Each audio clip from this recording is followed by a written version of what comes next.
Hello again, adventurers, and welcome to something really different. If you're coming to this video to get D&D content, that's not what this is.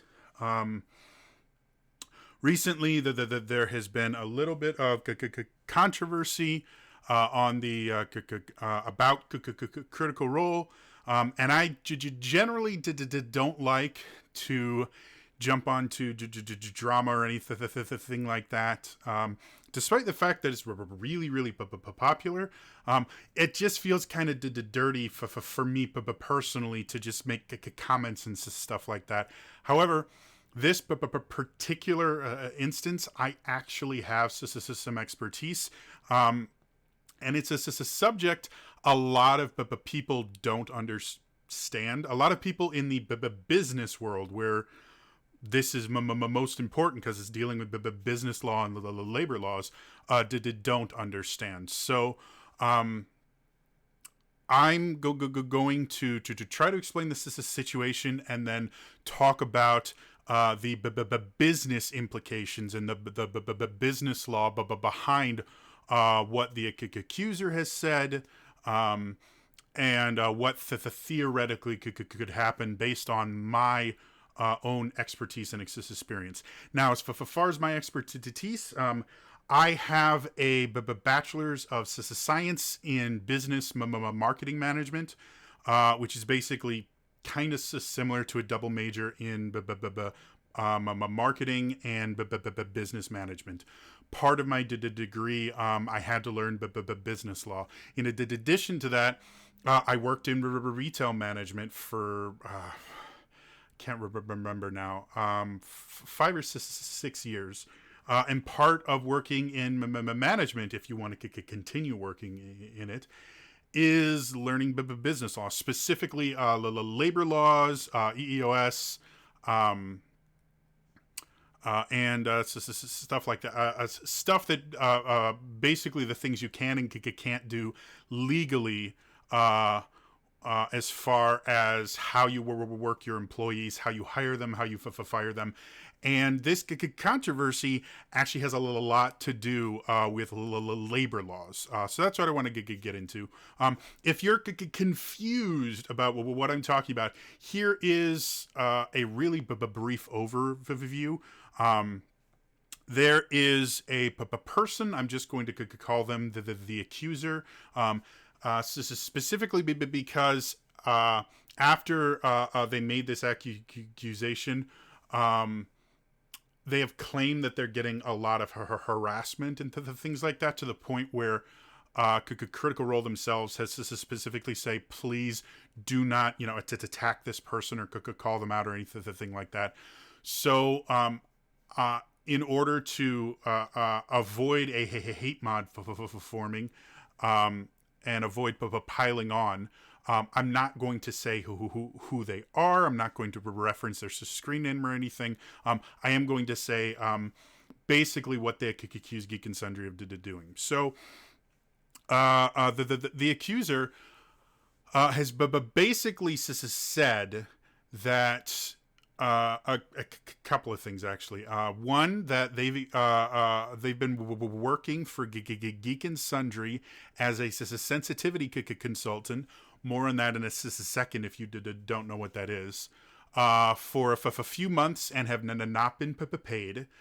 Secondly, the work that they've done and these suggestions that they've given, or not Geek and Sundry, Critical Role. Sorry, this is all Critical Role. If I say Geek and Sundry, I mean Critical Role.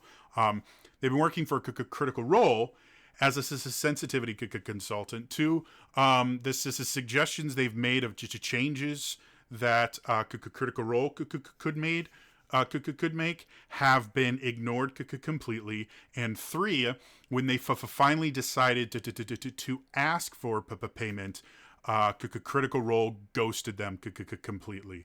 Which, if you don't know what that is, it's basically where you could cut off all communication completely, and make it impossible for the other person to get in contact with you in any way, shape, or form. So those are the accusations. Now, the accuser actually does have kind of a list. They made a Twitter thread where they talk about it, and they do link a few things. One of them is an email that they sent, and then they show what looks like replies from that email, though they actually black out any identifying aspects of the emails they receive. So we have no clue where the emails are from, or if the emails are even authentic, because there's no one there. There's nothing to verify. It's just to text. And then they make some other claims as well that they don't provide any proof for. So what I want us to start with is the first. Let's talk about what is a sensitivity consultant, if you're not aware. I myself am not particularly familiar with working with like a sensitivity consultant or anything like that. However, I have realized I have a lot of author friends. And so this is something that's become significantly more popular within the past decade or so, is hiring what's called a sensitivity reader, which is someone that reads your book and give you notes on the things that might be considered problematic, as far as representation of like minority groups and things like that. So, you know, if you have like an African American character in your story, and you're not African American, you might hire a sensitivity reader to go, hey, this is how I've written this character. Can you read over this character and their dialogue and everything, just to make sure I'm not using offensive stereotypes or completely mischaracterizing their lifestyle in an unrealistic way. That's what a sensitivity reader does. A sensitivity consultant kind of does the same thing, but they do it for businesses. So it could be that they're looking over press releases and things like that. They could be looking over ad campaigns and things like that to make sure you're not making really big mistakes by portraying offensive stereotypes, things like that. They can even look into things like your hiring practices or your employee handbook. All these different things can benefit from someone that has a good working knowledge of offensive stereotypes and things that could be misconstrued, and effective ways that you can get around them without costing yourself a significant amount of money, or compromising the values of your company. In any way. So sensitivity consultants are a real thing, which I was unaware of probably as early as, to 2 or 3 years ago. And if you know what you're doing, it can be not only a lucrative job because it's a needed skill, but it can be a very rewarding job. So that's what the accuser is claiming that they were doing for Critical Role. Now, the way that they claim that this worked was they wrote this email. And had it and had a bunch of people sign it from, I think, from the LGBTQ plus community. They had a bunch of people sign it, and they sent it off to Critical Role, highlighting a few of the things that they felt were problematic that happened on Critical Role during the live shows and during the streams and the things like that. And they got a response back, allegedly, from Critical Role, where the person responding back did say, "Hey, we're interested in hearing your ideas and the things like that," which in the accuser's mind was them setting up a work relationship. Um, I read over the entire thread a couple of times. I've read into the actual messages themselves. The first message that they claim was from Critical Role, they used a few words that I probably would have avoided using had I been in that same position for Critical Role, simply because they could be misconstrued as creating some sort of work relationship. However, nothing they said in any of the emails that the accuser showed in the Twitter thread shows any sort of work relationship, any sort of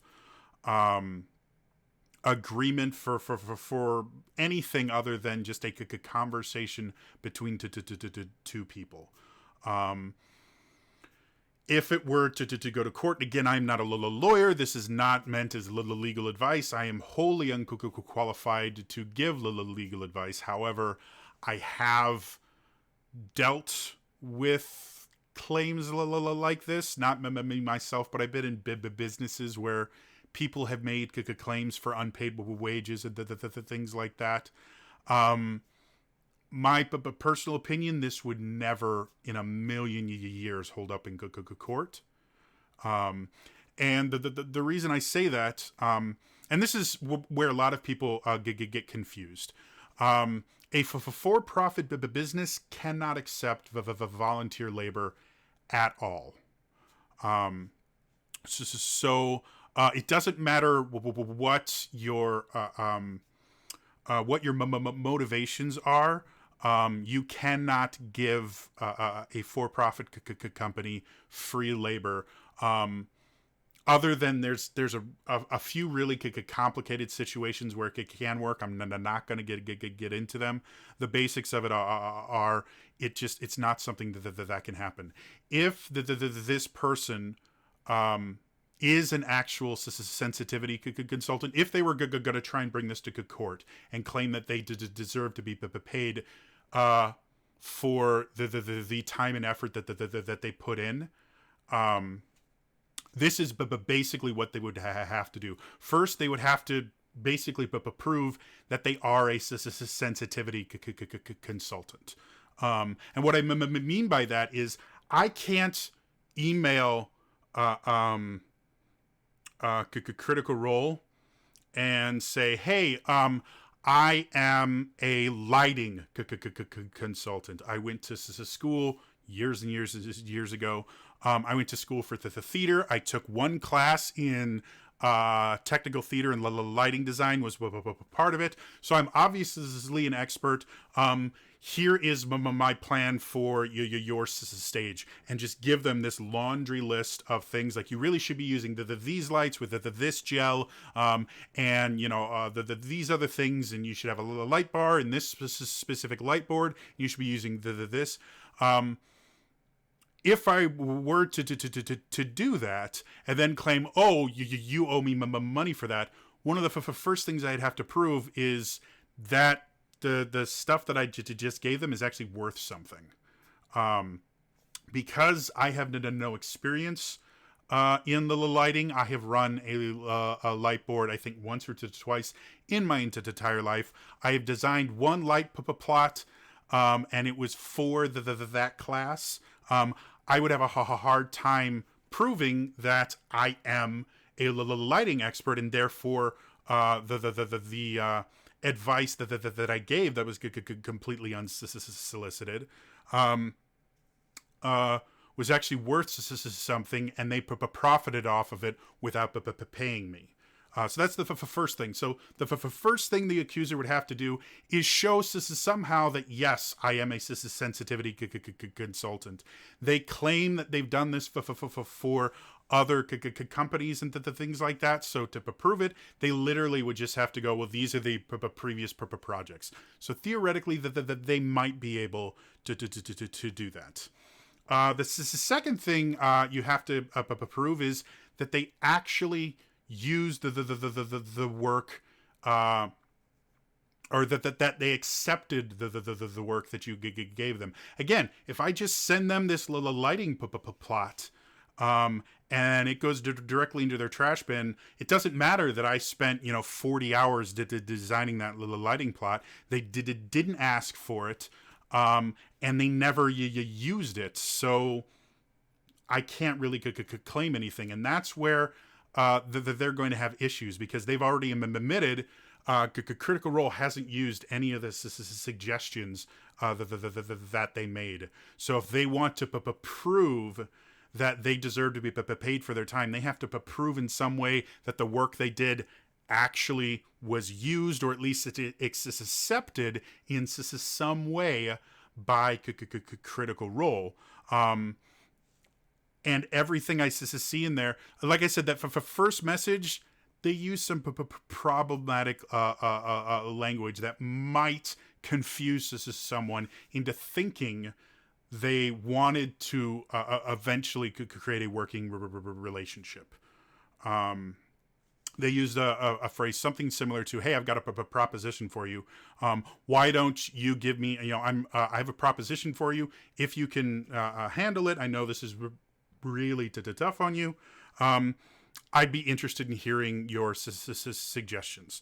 That isn't an accepted form of a verbal contract or anything, but the word proposition can confuse people. Again, in court, I sincerely doubt it would ever hold up, but I could see where this person would have got confused. However, they included additional emails that they claim to support their cause, and the emails themselves are the accuser constantly trying to give them advice and suggestions on things they can change, and Critical Role constantly replying back with, "How are you feeling? I'm really worried about you. I know this can be tough on you." Really not ever acknowledging that they're receiving it or anything like that beyond, okay, that's nice.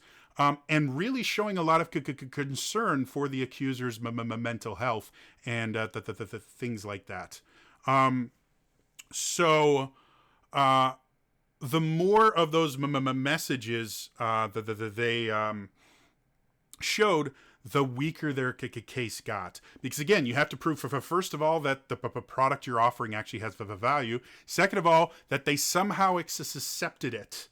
They don't have to use it, they just have to accept it in some way.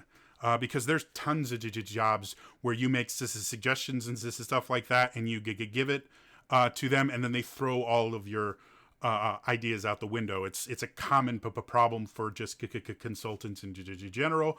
I did a little bit of consulting years ago, and it's a frustrating thing. However, they still have to pay you for all the ideas they didn't use. If they hired you to be a consultant, just because they didn't use it doesn't mean they don't have to pay you. However, they do have to actually hire you or form some sort of contract, and nothing that the accuser has said even applies that. And like I said, the other emails they share actually show the opposite. The emails that they sent were very adamant about this is what I think you should do, and these are the things that are problems. But every email back from every email allegedly back, again, there's no proof that this was ever from Critical Role. Everyone back is very, very focused on the accuser's own health and mental health, and not really focusing on these suggestions. So that hurts their case pretty hard. And the final thing that they're complaining about, the idea that they got ghosted, that's business. It sucks, but that's business. I actually interviewed for Amazon years and years and years and years ago. They flew me out to Seattle. Seattle was lovely at that time. This was close to a decade ago now. I went to the Amazon offices. Their complex in Seattle, at least when I was there, was amazing. It was really cool. I went in.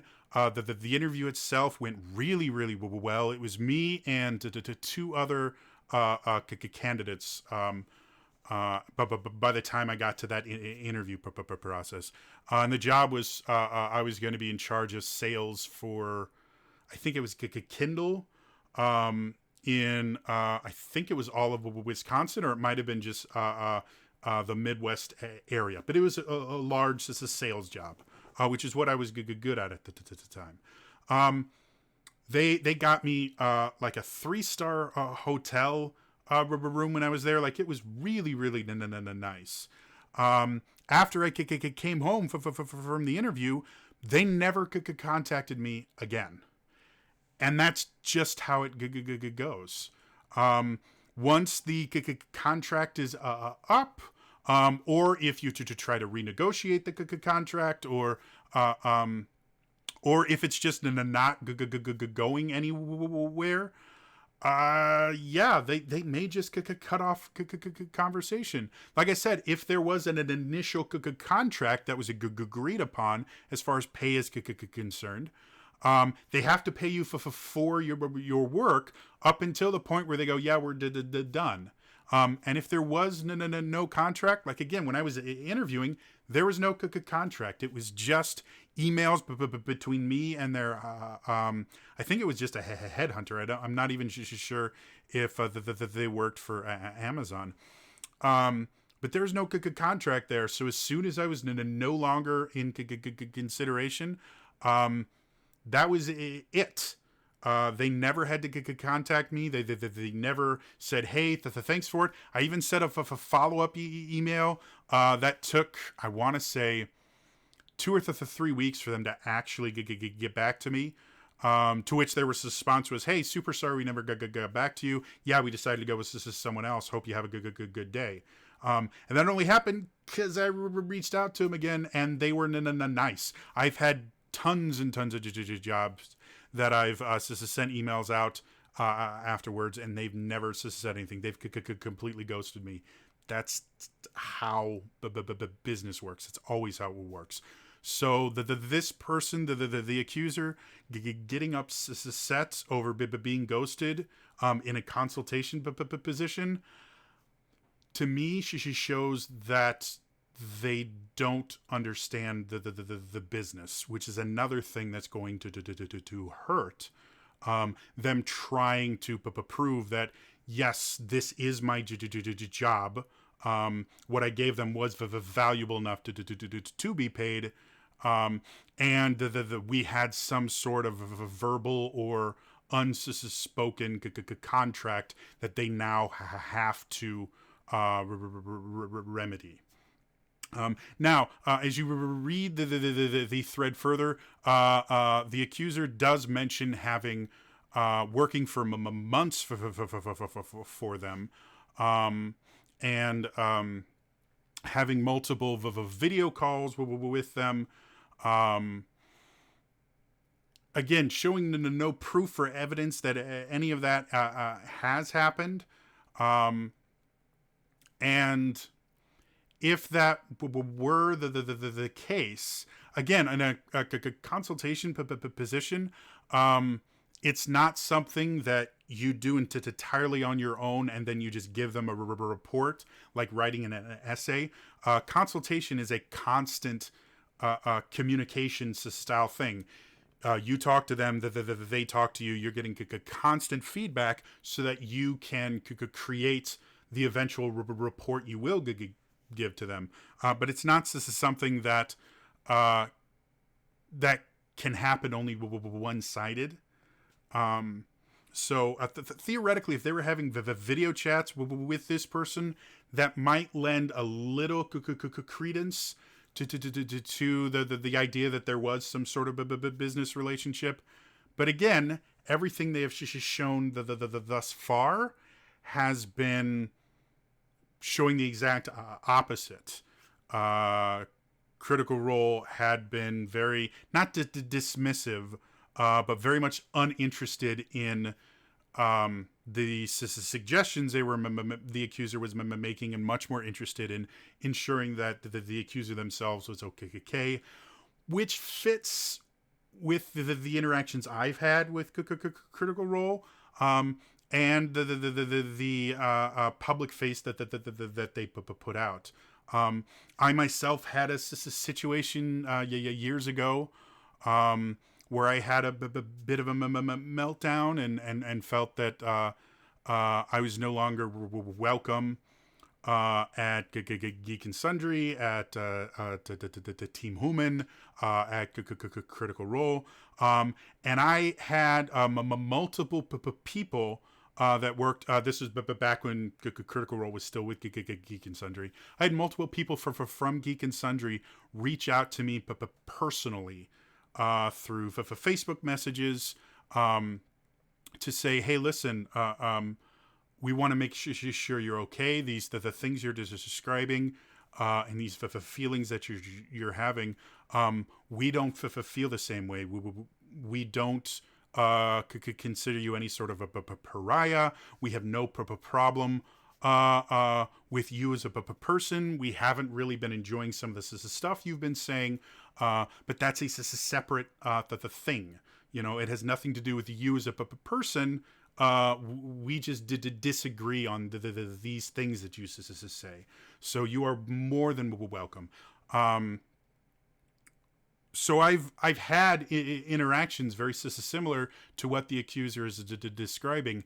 In no way, shape, or form did any of those interactions constitute any sort of business relationship, despite the fact that the topic I was talking about then was my particular expertise. I was talking about business management and the mistakes that they were making, and the things like that. Like, that was things I had previously been paid to do.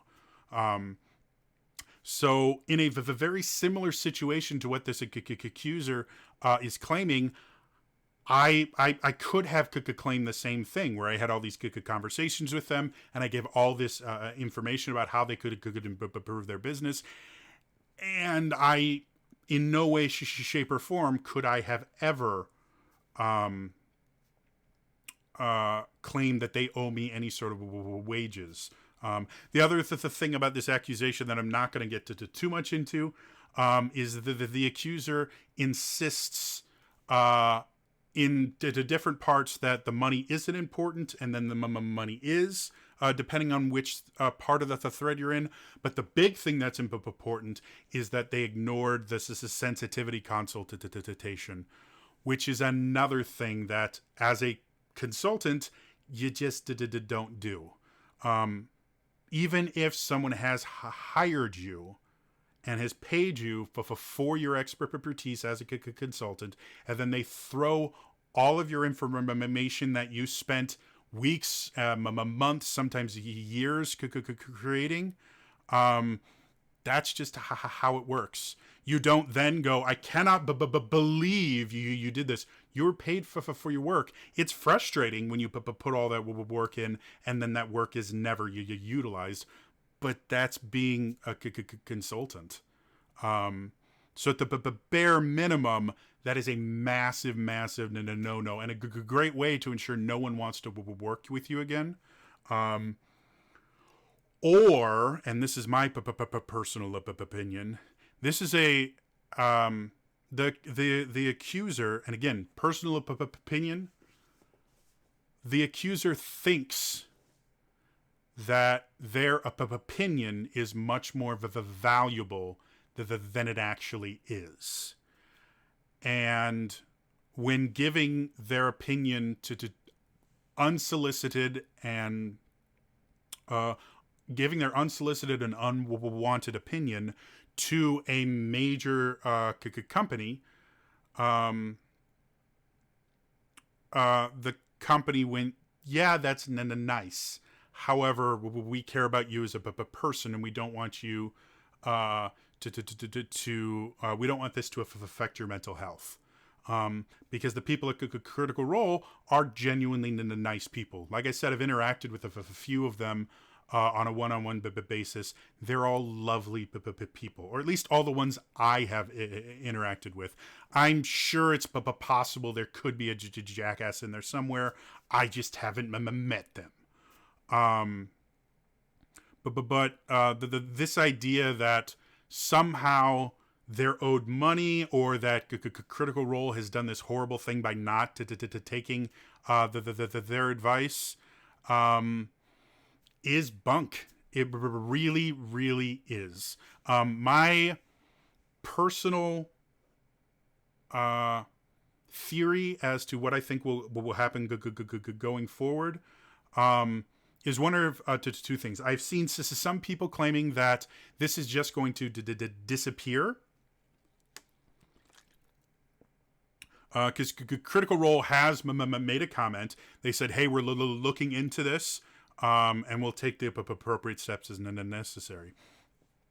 Either this is just going to disappear, because that's an extremely common thing to happen for businesses. People will try to sue and threaten businesses for just about anything under the sun. Working in retail management, I got threatened with everything from Better Business Bureau reviews, Yelp reviews for an office supply store, because we really rely on Yelp. I've been threatened with legal action. I've had my life threatened.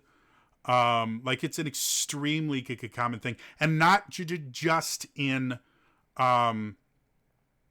person, because a lot of people like to yell at retail workers. I've gotten emails from customers that sounded very, very similar to what the accuser said, where they're like, well, I did all this work, and you guys didn't listen to me, and you owe me this because of all the work I put in. No, they don't. They never did. So when situations like this happen, a lot of businesses will simply do their investigation, because that's generally a good idea anyways. And then when they realize that nothing has happened, that they did nothing wrong, they just don't respond. Again, that ghosting thing, they just go, okay, we didn't do wrong. And they don't release a public statement or anything about it, because that just creates more publicity that the person that's trying to attack them can use. So just go, no, we're good. If they're asked, they go, we investigated it. We took the appropriate action, which wasn't nothing. They won't add that which was nothing at the end. They'll just go, hey, we looked into it. We took the appropriate action.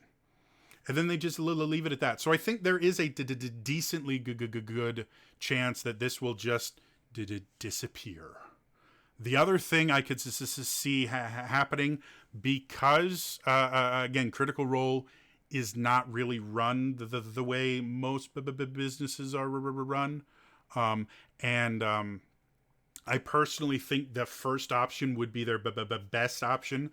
But because I know the people that work there, I'm going to predict that they're probably going to release some sort of message where they clarify that, hey, we really appreciate you guys being so invested, and we're always interested in hearing from you guys. However, we can't take every suggestion that every single person gives us. It's not feasible. From a business standpoint, it's not smart, because as soon as you start taking suggestions, unsolicited, unwarranted suggestions from your audience, that can be used against you to prove a business relationship, and people can start suing you for unclaimed wages and things like that. So in general, in business, you don't want to take unsolicited advice and ever you use it.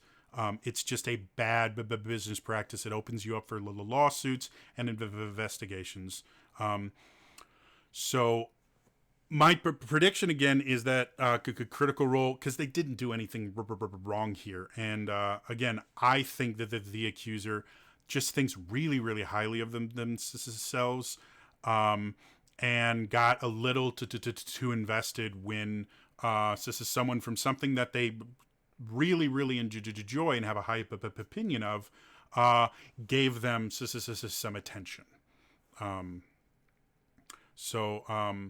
Yeah, I don't think they did anything wrong, and I think they're probably going to release some sort of a statement. Probably not this week. It may come out before Critical Role returns on the Thursday. But it'll probably be something about, hey, we really enjoy hearing from you guys. We love hearing your suggestions. However, we cannot take the vast majority of your suggestions. It's just not feasible for us. It's not good business practices. It doesn't mean that we don't want you to think we're not listening or anything like that. But any decisions that we make about how to change the company are going to come internally, after speaking with experts and our staff. Because that is the absolute smartest way to do it. If Critical Role does think that they have a sensitivity problem, then they need to hire a sensitivity consultant, not one that just sends them an email randomly, but actually look up someone who has a resume, interview them, draw up a contract, and then take that advice. If that advice is very similar to what the accuser said, that's great. But they're not doing it but because a random email that they got. They're doing it but because a professional that they paid told them to do those things. In a business situation, that's the absolute best way you can handle it. Again, I personally think what they should do is just let this die out, because the more they talk about it, the more fuel they give this person to create this drama storm. And we've already seen what happens when the critters as a whole get a hold of the drama. I've seen so many people in this thing completely misunderstanding how businesses work, sitting there talking about how dare Critical Role do this, and they string him along and all this stuff, and none of that's true. Everything I've seen thus far, and even this is stuff that there's no proof of, points all the way to the opposite side of the equation of Critical Role actually trying to get and improve themselves based on what this person said. Everything I see so far is just Critical Role trying to help one of their fans deal with some pretty heavy duty stuff. Harassment is not a joke. Depression and the things like that, and anxiety that you get from being harassed, and that is not a joke. So it makes perfect sense to me that someone at Critical Role might have done this. I'm not saying someone did, because again, the way that they presented everything, everything seems fishy. But even if Critical Role did do everything this person claims they did, this person doesn't have a leg to stand on. The accuser is making a big deal out of nothing, to make themselves seem more important, which from the business world can be leveraged into lucrative jobs. However, based on how this person is doing it, I don't see them leveraging this into anything other than just ruining their reputation. Which, from other threads that I'm not going to get into, looks like is not the greatest reputation anyway. So if you were curious about is Critical Role in trouble? Are they these evil, disgusting people that this guy, this person says? No, they're not. From a business's standpoint, what Critical Role did is probably not recommended. This is simply because getting that close with your fans can create some awkwardness, but was by no means unethical, illegal, unwarranted, anything. It was just maybe getting a little too close to one of their many fans, and that's it. And they probably, if they did it, which I'm still not convinced they did, they probably did it because they care about people. Everyone there, like I said, seems to be very caring and loving. And so it wouldn't surprise me that they'd go out of their way to help someone that was having a bad time, because they did it for me. So yeah, TLDR, Critical Role did nothing wrong. The accuser thinks really highly of themselves, much higher than they really should, and this is a bunch of drama. But it's a bunch of drama that let me talk about businesses and how they should be run. So in my book, I think that this can be a productive learning moment for people.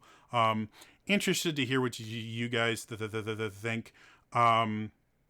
Everywhere I have seen this discussed, they have massively kind of censored it and allowed no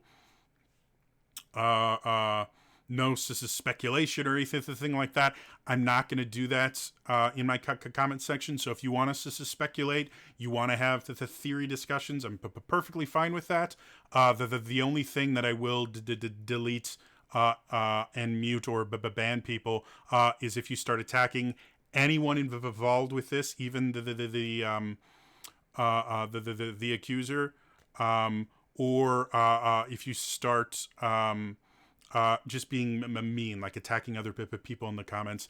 I will get rid of that stuff like that. But I'm interested to hear what other people see, because it's, again, I'm looking at this but purely from a business management standpoint, with an emphasis in what the law requires. If you have a different viewpoint on this, like most of the suggestions that he that they laid out, I can't really comment on, because I am far enough removed from the LGBTQ spectrum that I don't know if what they're describing is actually offensive, or if they're taking things but personally that they shouldn't. I can't tell you if this is the suggestions that they made are actually good suggestions or not. I don't have any expertise in that. So above all, do not attack this person, even if they are just doing this to make themselves feel better. That points to them not feeling good enough. If someone goes this far out of their way to make themselves feel important, it's because they feel unimportant. It's because they may feel worthless. And I've been there, and it's not fun. And there are a lot of different ways to deal with it. Some of them are good, some of them are bad. If the entire purpose of this was a way to deal with feelings of inadequacy and worthlessness, this was a bad way to deal with it. But that doesn't mean they're a bad person. It doesn't mean that they need to be attacked or corrected or fixed or anything like that. What it does mean is they feel unsupported, and the absolute last thing anyone needs to do is confirm the lie that they're not important. because it's not true. Everybody is important. So please, like I said, I've done my best to keep this as vague as possible as far as that person's identity. If you look hard enough, you can find it. Please do not try to contact this person. Don't flood them with my video or anything like that. This is not meant for them. This is a learning experience, hopefully for the rest of critters.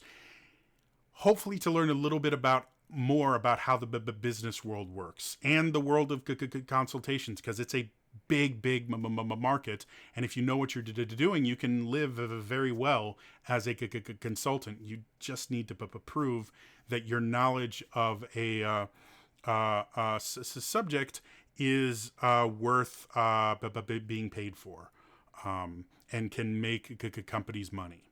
So anyway, that's all for me today, and I'll see you guys next time. All right, bye-bye.